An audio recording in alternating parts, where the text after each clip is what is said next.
Good afternoon, I'm one of those Jerusalem Bolsheviks he mentioned earlier.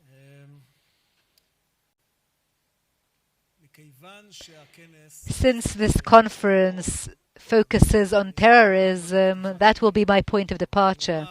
And I will say that in the battle against terrorism, there are 5 levels: the political, strategic, operational, tactical, and technological. And I will be focusing most of my time on the political level, and if I will have any more time left, I will also talk about the tactical level. Is that all right? Is that a fair deal for this time of the afternoon? Look, on the political level, on the state level, and it's certainly true since 1967, but to a large extent, it also characterizes the dilemma that was faced by the Zionist movement since its inception. I can say that in written documents, I found evidence of such discourse since the second decade of the 20th century, the 1920s. There is this internal discussion, which is so important. What are we going to do with them? With the Palestinians, with the Arabs, what are we going to do with them? How did we return to our forefathers' land and find other people there who are not Jews and live among us? How are you? What are we going to do about them? And one might say that since 1967, certainly, and I will say that before then too, but in order to kind of focus our discussion, it always went between the 2 most dramatic decisions for the State of Israel. And as far as I'm concerned, it's not a political question. It's, I would say, an intellectual, exceptional question. What do we do with them? Do we annex them or separate from them? Because if you think about it in the long range, if you think about it when we look at eternity, either we divide this country and separate from them, or we annex them. There really isn't any other logical, moral alternative. There just aren't any. I know that some would say that we can manage this conflict, we can reduce this conflict. It is an approach that I feel is pathetic. Why? Because the other side doesn't want to be managed, doesn't like to be managed, doesn't like to be reduced. And that's why some things can maybe last a short while, and when I say short, it's historically speaking.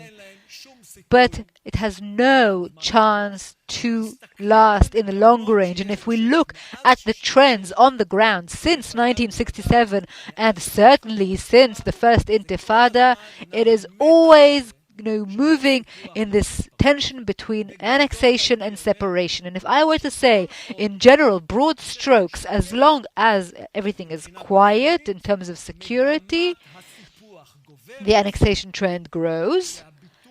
And its most dramatic manifestation was the settlement enterprise. And wherever there are waves of extreme violence, the separation trend grows. This nation of the book, the people of the Bible, the genius Jew, does not use its genius genes when it comes to making tough decisions about ourselves. These 2 trends, by the way, are not driven by us only. We take part politically, we're mostly passive. Because what is actually happening on the ground? When it's quiet,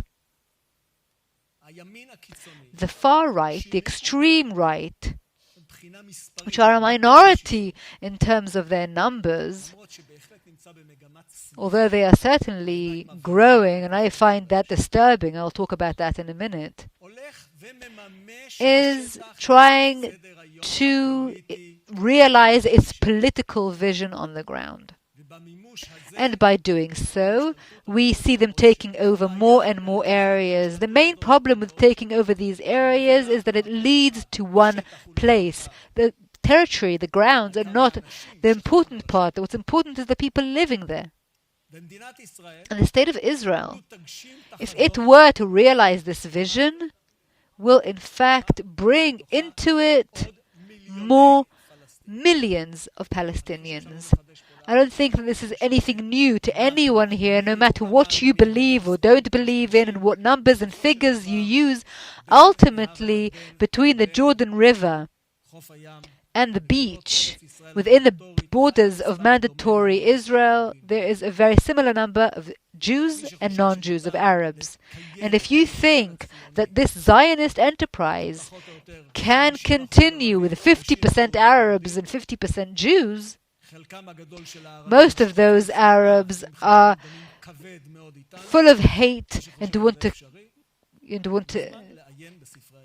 go against us, must look into the history books and see similar experiences from other places around the globe. Is there any chance of this happening, of this working out? I don't think so. However, some of us are part of a growing movement that is gaining political momentum, whose agenda is dictated by a messianic worldview that says it's going to work itself out because territory, land, is more important than political sobriety. Than the sobriety that says that at this kind of hostility, at this kind of level of hostility, we must separate. I don't mean to say that separation is an easy thing to do.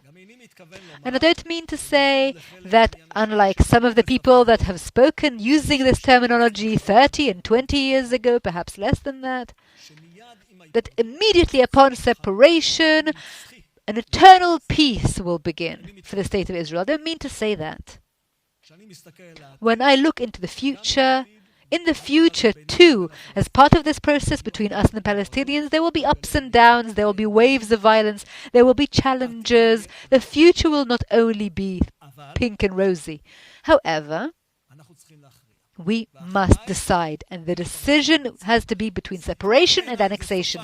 Annexation, as far as I'm concerned, is the end of the state of Israel. Separation is the key to saving the state of Israel. And when I say that, am I being over-dramatic? Am I over-dramatizing the future of the state of Israel when I say that? I think not. There is nothing dramatic about what I'm saying. It is simply a sober look into the future. When I do that, I see no historical precedent and no ability to have a state going on if tomorrow morning we annex intentionally or unintentionally, formally or informally, millions of Palestinians. If until this point I have been sounding kind of disconnected from what's happening on the ground, let's discuss the next scenario, the following scenario. In 12 months' time, 24 months' time, 20 years' time, it doesn't matter how long, the head of the Palestinian Authority will come to the Israeli Prime Minister and say the following: listen, we tried to establish a state. We did not do that. We could not do that. Thank you very much. We give up. Here are the keys to the Palestinian Authority, drops them on the table, and says, from now on, problem is yours. Internationally speaking, it's certainly our responsibility. Practically speaking, the Palestinian Authority no longer exists. It no longer collects taxes. It no longer receives financial aid from the EU, Japan, or anywhere else. It ceases to exist and function. They are doing us a favor. They are going to leave the local authorities to keep acting on the ground in order to stop complete chaos. And from that moment onwards, we are stuck with today's numbers, with 2.6, 2.8, 3.2 million. I'm dropping numbers that I'm following in the media, million Palestinians. That's it. If anyone wants to know what it would look like, just on a small scale, not in the larger dramatic scales, look what's happening in the largest Arab city in Israel. Do you remember what it's called? Jerusalem. Jerusalem, 300,000 inhabitants or citizens who are Arab. 40% of the population of Jerusalem is Arab. Integration is working so well. And I visit Jerusalem very often in East Jerusalem. I am in charge of promoting the economy in East Jerusalem in the ministry, and a large portion of Jerusalem Arabs don't speak Hebrew. A large proportion of Jerusalem inhabitants don't identify with Israel. In fact, they are hostile towards it, and outwardly so. Overtly. If you want to annex this kind of people, and these are people who are already under our rule since 1967, go ahead. If anyone thinks that this is how you build a healthier society, a stronger, more together, more society, go ahead. The speaker before me, I want to remind you, I don't know what his position is formally, but one of the candidates on his list, on his political party's list, Arnon Segal, believes in reoccupying the Gaza Strip as part of the greater land of Israel, as promised to us in the Bible. So not only will we annex 2.6 or 2.8 or 3.2 million Palestinians, let's also annex 2.1 Palestinians living in the Gaza Strip. If anyone thinks that that's delusional, that that's some crazy nonsense, that it's impossible, what would they think of the current political reality? Well, would we have thought that would be conceivable 5 years ago? 10 years ago? 15 years ago? In historical terms, just no time, a millisecond. But it happened. It's happening. And that's why this threat, the annexation threat, is, in my eyes, more severe than the Iranian threat. It is the most significant threat to the future of Israel. This threat actually contains a huge domestic internal conflict, and if you permit me, could pose a threat to our future from a civil war perspective and until the much more banal perspective. People who do not identify with our country and its goals and will simply pack up and no longer live here. It's as simple as that. The world is big, the world is open to everyone. There's absolutely no problem. The challenge that we are faced with is to have our children and grandchildren and great-grandchildren living here so that they stay here. If you believe, if you're a Zionist, and it's a central part of my identity and worldview, must be very worried. What will make the next generation keep living here in the state of Israel?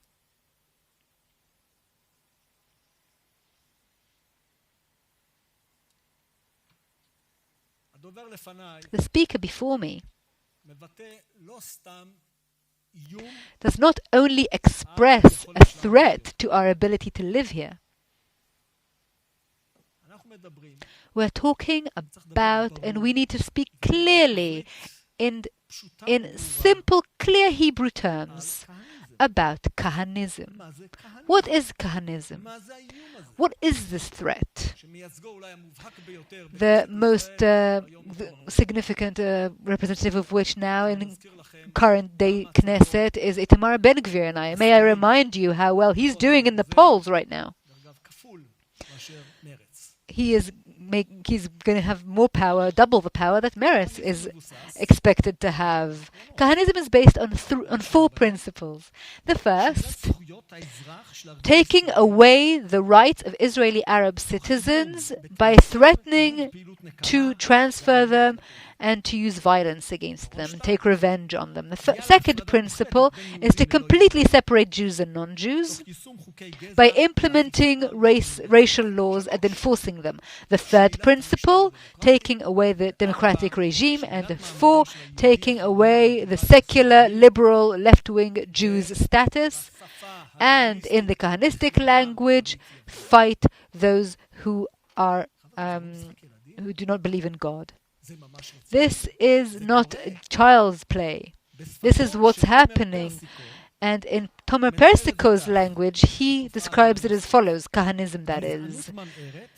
racism, hate of left wing, taking away the legitimacy of the democratic framework, aspiring to turn Israel into a halachic state, and a deep desire for lethal revenge against the non-Jews. And revenge, if you go into Meir Kahana's writings, is very dominant and very strong. And that's where we're headed. It is a very serious threat. It's not some delusion. It's not some extreme marginal group that is not represented in Israeli Knesset and has no manifestation and is not voiced or expressed. I don't like being this kind of prophet that speaks of negative things. However, we are in a political era that has stalled and that will determine where Israel will be headed. And within this time, the issue that we refuse to talk about and we refuse to engage in annexation or separation is the most dramatic one. To conclude, I would like, and not on an optimistic note so much unfortunately, to talk about the tactical aspect of fighting terrorism, of counter-terrorism. Look, when I was the Deputy Chief of General Staff on October 1st, 2015, and until September 2016, there was a time we called the knife intifada. Do you remember that time? A wave of knife terror attacks that led to dozens of Israelis killed. And in fact, the challenge was less the matter of the knife, as much as the fact that you didn't have at the time the ability to gain or to collect intelligence on these people, because it was this person who woke up in the morning, just took a knife and decided to stab an Israeli. We couldn't tap into his brain. Since then, we have developed intelligence capabilities that are far more sophisticated. And in fact, they do provide a platform. It's not absolute, just like when you are in counter-terrorism, nothing is absolute. But they did provide a platform that allows thwarting such phenomena. But the most terrifying thing that happened at that time was the kind of feeling that the senior commanders felt, and I was one of them in the army, that there is a discrepancy between the magnitude of the threat and the lethal reaction of our soldiers on the ground. When this discrepancy created first and foremost a moral problem and also an operational, professional problem. On the moral level, in fact, you find yourself that a small threat that could have been easily solved with maybe a slap or maybe a bullet to the foot, mostly these people were shot at and killed, even if there was really no need to do so. I, at the time, asked to see all the investigations of all these incidents, and Roni Numa at the time said, look, we are fighting this phenomenon with all our might, because people are just not proportionate in their response. And I want to remind you that the senior commanders at the time, we were all graduates, so to speak, of the first and second intifadas. We know something about Palestinian threat. We can distinguish between a 13-year-old girl with a pair of scissors, who's waving a pair of scissors, and it can be easily resolved, or a suicide bomber. We can draw a distinction between the two.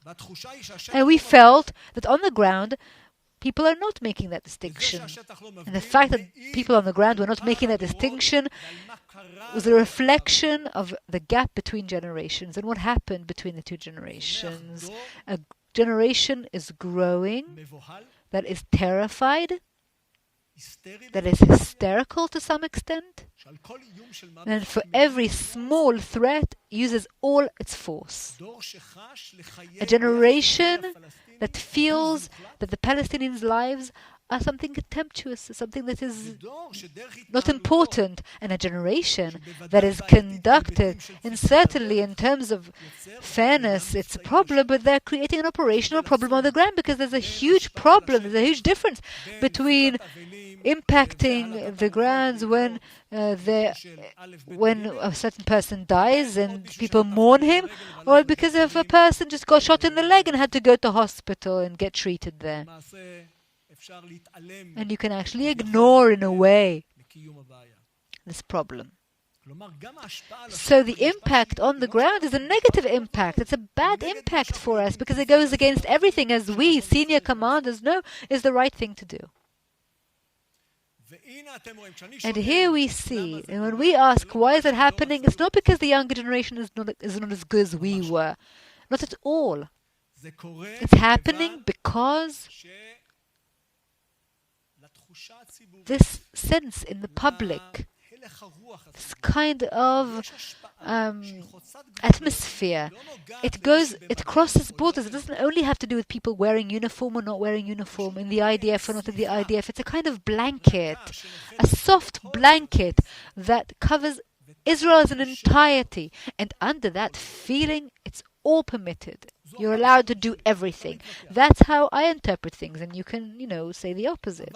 You can disagree. But why am I bringing this tactical example? Because in order for us to understand that constantly talking about and engaging in enforcing our rule of and our regime on a population that doesn't want it and is rebellious, and it's a violent society in part as well, that we certainly need to fight its terror aspects. We have a price to pay for that. It doesn't just happens without impacting the people who are engaged in this. Dozens of years we have told ourselves that controlling the Palestinians has no price. We pay no price for it. But we do. It does have a price. And I can say it, I can analyze it, I see it throughout my life. Since I was a young soldier and until I ended my military service after 38 years, and I can tell you, yes, it does impact us. It impacts the lowest of tactical levels. And when you now see in the media the Netzach Yehuda kind of incidents, it's no accident. And I can tell you on a non-optimistic note that if we do not separate ourselves from the Palestinians, this will only grow. And to conclude, the matter of the disengagement from Gaza. Many tell me, listen, if we disengage from the West Bank, it'll be like Gaza. We shouldn't do it. We mustn't do it. And I say the exact opposite. If you miss the days when we were in Gaza and when we had bombs and explosives on the routes, when we had to look for the remnants of our soldiers in the sands of Philadelphia, that was Gaza. Israelis were killed during those 5 years of Second Intifada between 2000 and 2005 was 3 times or more than everything we have seen from Gaza since. I will be the last to say that we didn't make errors and we should correct them. I will be the last to say that if we now separate from the Palestinians in the West Bank, we will immediately have infinite peace. I told you that already. I don't think that's true. However, a strong country, a proud country, should decide sometimes between two evils, between one bad alternative and a worse alternative. That's the true meaning of being a leader, of being a statesperson, being able to choose between a bad alternative and a worse one. And unfortunately, that is the dilemma that Israelis are now facing. That is the dilemma that the Israeli leadership is now facing, and I hope that we choose right, that we choose separation. Thank you very much.